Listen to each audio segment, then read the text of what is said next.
Wes saya tanggung jawab Ui. dunia maupun di akhirat. Tagih saya 7 turunan masing-masing. Tagih saya 7 turunan masing-masing. Betul atau tidak? Betul atau tidak? Allahu Akbar. Kakek Gubron siap ya, siap ditagih 7 turunan teman-teman, dia akan menjamin semuanya. Bagi teman-teman yang mau daftar. Allahu Akbar. Ya Allah, ya Allah, ya Allah. Luar biasa ngacaprnya kakek Gubron ini teman-teman ya. Sangat ngadap terus ya. Kakek Gubron siap bertanggung jawab atas 7 keturunan teman-teman ya. Kalau jamaahnya itu mempunyai keturunan sebanyak 7, maka beliaulah sebagai penanggung jawabnya teman-teman. Allahu Akbar. Wes lah, nggak takut saya. Enggak takut. Sekarang tak libas sama saya. Libas. Gudang sekarang. Waktunya sekarang tak libas sama saya. Cuci gudang sekarang.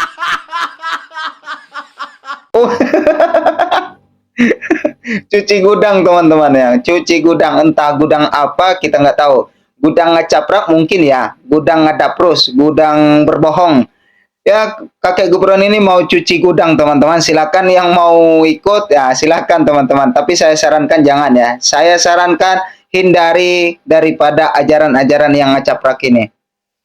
Betul atau tidak? Tidak. Jangan takut, ada The Gubron. Dulu, Oh, no. sekarang Yusuf Girman, betul nggak? Dulu Bung Tomo, sekarang Bung Gufron, betul nggak? Oh, enggak. A'udzubillahi minasyaitonirrajim. Bismillahirrahmanirrahim. Assalamualaikum warahmatullahi wabarakatuh. Alhamdulillah bertemu kembali teman-teman di channel Ibnu Asmin Official. Mudah-mudahan kita senantiasa dalam keadaan sehat walafiat dan selalu dalam limpahan rahmat Allah, lindungan Allah Subhanahu wa taala. Amin ya rabbal alamin. Teman-teman, kali ini kakek Gubron mengatakan siap bertanggung jawab 7 turunan teman-teman ya. Dia akan menanggung jawab 7 turunan tersebut kepada Allah Subhanahu wa taala baik dunia maupun akhirat. Nah, di sini saya mau mengajak teman-teman untuk menggunakan akal ya, menggunakan rasional kita, menggunakan pikiran kita. Salah satu anugerah istimewa yang Allah berikan kepada manusia adalah akal, teman-teman. Karena akal ini merupakan alat berpikir yang diberikan Allah agar kita memahami semua ciptaan Allah yang ada di atas dunia ini.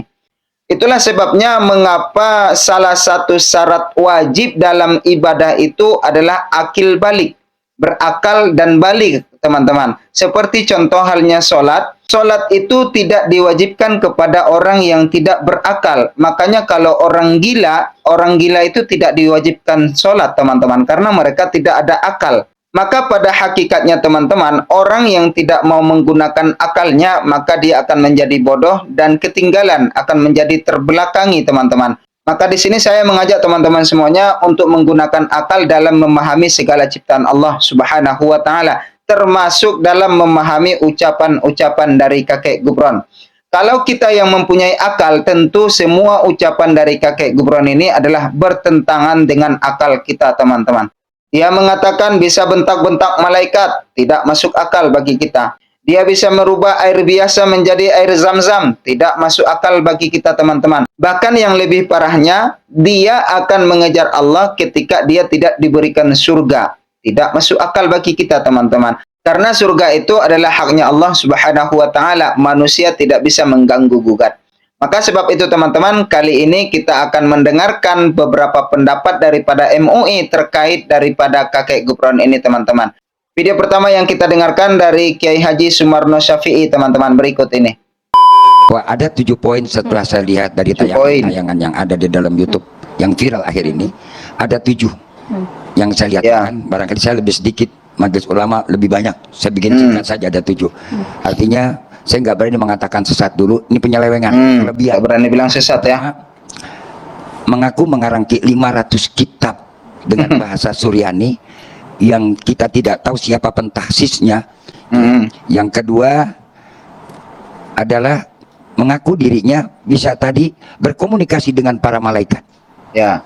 Sedangkan malaikat itu adalah merupakan ibadun mukramuna la ya'sunallahu ma amaruhum wa yaf'aluna ma yu'marun. Dalam Al-Qur'an Allah jelaskan, malaikat adalah merupakan hamba-hamba Allah yang suci, yang tidak pernah melakukan maksiat macam-macam, dan dia hanya tunduk dengan perintah Allah. Kenapa malaikat diajak komunikasi? Kenapa malaikat bisa disuruh-suruh? Ini kan di luar logika akal nalar. Apa barangkali udah kelebihan pintarnya? Kakek Gubron, kelebihan kepintarannya, kata Kiai Sumarno Syafi'i, teman-teman. Seperti di awal tadi, mari kita gunakan akal teman-teman ya untuk mencerna semua ucapan-ucapan dari kakek Gubron, teman-teman. Kita lanjutkan lagi. Yang ketiga, ada satu lagi yang aneh, seperti tadi ditayangkan dalam TV kita, menjaga gawang neraka, luar biasa. Bayangkan, kita bisa pikir berapa panasnya neraka. Hal-hal yang semacam ini fenomena akhir zaman, nggak usah kaget. Lalu bilang, kok banyak pengikutnya? Dajjal juga nanti lebih banyak pengikut. Ya. Jadi kalau dia punya pengikut, nggak usah kaget. Ya, Ya. Dajjal juga nanti di akhir zaman akan lebih banyak pengikutnya. Kalau kakek Gubron ini punya pengikut, kita nggak usah aneh teman-teman ya, nggak usah kita risau dengan hal itu, karena Dajjal juga nanti di akhir zaman lebih banyak pengikutnya. Karena kehebatan Dajjal itu teman-teman lebih jauh daripada yang diklaim-klaim daripada kakek Gubron ini. Kemudian yang keempat, mengaku keturunan Syekh Nawawi Al-Bantani. Ya. Nah, ini lebih hebat lagi. Begitu diteliti, dicek, ternyata cangkokan. Dan yang kelima, yang lebih mengerikan dahsyatnya, sebagaimana sabda baginda Rasul Nabi kita Muhammad sallallahu alaihi wasallam, "Man kadzdzaba alayya muta'ammidan falyatabawa maq'adahu minan nar." Menyampaikan satu hadis, dan saya belum pernah ketemu ada satu kitab matan hadis yang memakai bahasa Suryani. Semua matan-matan hadis menggunakan bahasa yang disampaikan oleh baginda Rasul Nabi kita Muhammad sallallahu alaihi wasallam. Ini bahasanya makoli atau makroni saya nggak ngerti. Ya, itu yang kelima. Ya, itu sangat sering kita dengarkan teman-teman, kalau kakek Gubron ini sudah berdusta atas nama Nabi Shallallahu Alaihi Wasallam. Ia mengatakan dalam kajiannya dengan sebutan kata Rasulullah, lalu dia ucapkan makroni seperti itu, kata Kiai Sumarno Syafi'i, teman-teman. Itu adalah salah satu kedustaan kepada Nabi Shallallahu Alaihi Wasallam. Maka di sini sudah jelas-jelas kalau saya katakan ini sudah menistakan hadis Nabi Shallallahu Alaihi Wasallam, teman-teman. Yang keenam, sebagaimana kita sudah maklumi, memiliki satu kelebihan yang luar biasa, bisa berbicara dengan roh orang yang sudah meninggal dunia, berkomunikasi. Dan itu hanya Allah berikan kepada para nabi dan rasul sebagai mukjizat. Berarti sudah, kalau orang sudah seperti ini, sudah menyamakan dirinya sebagai nabi dan rasul. Dan nabi dan rasul pun ketika berbicara, mengetahui orang di dalam kubur kondisinya untuk menjawab tantangan sosial sebagai pesan moral. Sebagai pesan moral. Kalau ini, sebagaimana saya lihat ada sebuah gambar tayangan YouTube berziarah ke makam Sunan Ampel, lalu dia berbicara dengan bahasa makolinya, lalu bercerita, oh sudah nanti, untung saya bisa ketemu dalam kondisi baik-baik saja, dan nanti dia akan pergi akan saat. Saya bilang, kulir roh min amri robi. Allah nyatakan dalam Al-Quran, yas'alunaka anir roh. Ketika seorang sahabat bertanya kepada Rasul tentang masalah roh, dijawab oleh Allah, roh itu adalah urusan Allah. Wa ma utitu minal ilmi illa qalila. Manusia hanya diberikan ilmu oleh Allah cuma sedikit, sebatas dengan apa yang ada kita lihat. Jadi kalau ini udah liwat batas langit mana dia sudah liwati. Mudah-mudahan bisa kembali ke alam dunia. Indikasi penyelewengan yang Pak Kiai utarakan ini sumbernya apakah Pak Kiai mengumpulkan video, cuplikan di media sosial, atau sudah interaksi langsung dengan yang bersangkutan? Alhamdulillah saya belum, mudah-mudahan nggak dipertemukan. Saya ngeri bertemu dengan orang yang semacam ini. Kenapa? Sesuatu yang ada di luar nalar logika kita, tentu ada sesuatu di balik itu. Lebih baik saya nggak ketemu. Untung aja ada video yang viral. Saya tabayun ketemu langsung Pak Kiai. Saya kira nggak perlu tabayun lagi, dia sudah mentabayunkan dirinya. Kalau kita bertabayun bertemu langsung, ya betul. viralnya dia sudah mentabayunkan, mempublikasikan dirinya. Bukan sekedar cuplikan, langsung ada videonya.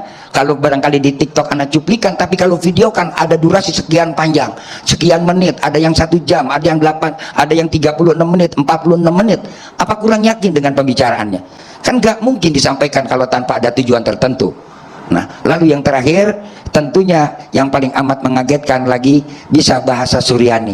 Bahasa Suryani ini adalah bahasa kuno yang sudah ditinggalkan dan paling sekarang dipakai di daerah untuk orang-orang Kristen Ortodok yang ada di daerah apa itu namanya, Syria, dan juga pinggiran Palestina, dan juga pinggiran dari daerah Mesir. Dan itu hanya dipakai untuk bahasa ritual. Dan setelah diamat saya tanya dengan ahli bahasa, orang-orang yang pakar bahasa, apakah betul bahasa Surian yang disampaikan seperti begini? Ternyata banyak cangkokannya.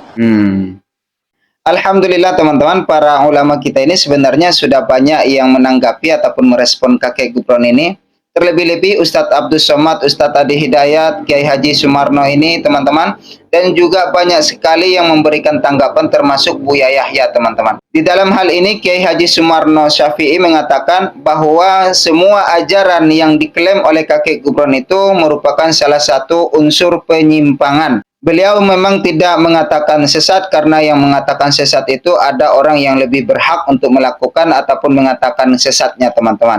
Dan juga beliau juga mengatakan tidak perlu tabayun kepada kakek Gufron karena dengan viralnya ajaran daripada kakek Gufron itu dia sendiri mentabayunkan dirinya kepada kita teman-teman. Kita lihat video-video mereka di channel tersebut itu video-videonya berdurasi panjang teman-teman ya. Ada yang setengah jam, 1 jam, bahkan ada yang mencapai 3 jam teman-teman. Dan itu adalah jelas nyata bagi kita bahwa itu sudah dikatakan ataupun disampaikan oleh kakek Gufron di depan publik teman-teman. Seperti di awal saya sampaikan teman-teman, mari kita gunakan akal kita untuk memahami semua yang ada di atas dunia ini. Karena Allah memberikan akal itu sebagai anugerah terindah bagi kita agar kita memahami ataupun bisa mengerti atas apa yang diciptakan Allah Subhanahu wa taala. Setidak-tidaknya kita bisa menjaga akidah kita daripada serangan-serangan ajaran yang nyeleneh, yang menyimpang, yang ngacaprak seperti ini teman-teman. Dan sekali lagi saya nyatakan tidak ada yang sanggup memberikan jaminan kepada kita, apalagi seperti yang dikatakan kakek Gufron tadi menjamin 7 turunan teman-teman. Itu adalah dusta belaka, bohong belaka teman-teman. Jangan dipercayai. Mungkin kali ini teman-teman itu saja yang dapat saya sampaikan. Mudah-mudahan video ini bermanfaat untuk kita bersama. Tetap kuatkan istiqamah kepada Allah Subhanahu wa taala, kuatkan dan perbaiki ketakwaannya kepada Allah Subhanahu wa taala. Atas kehadiran dan kebersamaan teman-teman semuanya saya ucapkan ribuan terima kasih banyak. Mudah-mudahan Allah membalas kebaikan-kebaikannya. Amin ya rabbal alamin. Kita berjumpa di episode berikutnya. Tetap bantu channel ini berkembang dengan menekan tombol subscribe-nya, aktifkan loncengnya, like, komen, dan share. Terima kasih. Subhanakallahumma wa bihamdika asyhadu an la ilaha illa anta astaghfiruka wa atubu ilaik. Assalamualaikum warahmatullahi wabarakatuh.